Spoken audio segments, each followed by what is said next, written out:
చివరి దినాల్లో ఎక్కడ బ్రతకాలా? ఆయన గడప దగ్గర బ్రతకాలంటండి. హల్లెలూయా. ఆయన ద్వార బంధముల దగ్గరనే ఉండాలంట. నీకు క్షేమం ఇక్కడే. దేవుని మందిరంలో ఉన్న క్షేమము ఎక్కడా లేదండి. ఈ లోకంలో ఎక్కడా కూడా లేదు. నెమ్మది కానీ, సంతోషం కానీ, సమాధానం కానీ దేవుని సన్నిధిలోనే ఉందంట. లోకంలో ఎక్కడ ఆనందం లేదు, లోకంలో ఎక్కడ సంతోషం లేదు, లోకంలో ఎక్కడ నెమ్మది లేదు, లోకంలో ఎక్కడ కూడా సురక్షితమైన ప్లేస్ లేదంట. దేవుని యొక్క వాక్యం అంటుంది చూడండి, 34లో, అనుదినము నా గడప యొద్ద కనిపెట్టుకొని నా ద్వారబంధముల యొద్ద కాచుకొని నా ఉపదేశములు వినువారు ధన్యులు అంటండి.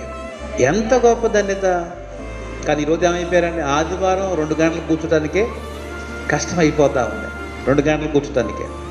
కానీ బైబిల్ ఏముంటుంది, ప్రతిరోజు దేవుని మందిరంలో మనము ఉండాలంట. అపోస్తులు అలా కూడుకున్నారు. దినదినము వాడు రొట్టె విరవటం, దినదినము వాక్యం ప్రకటించడం, దినదినము కూడా బాప్తిజాలు, దినదినము స్వార్థ ప్రకటించడం,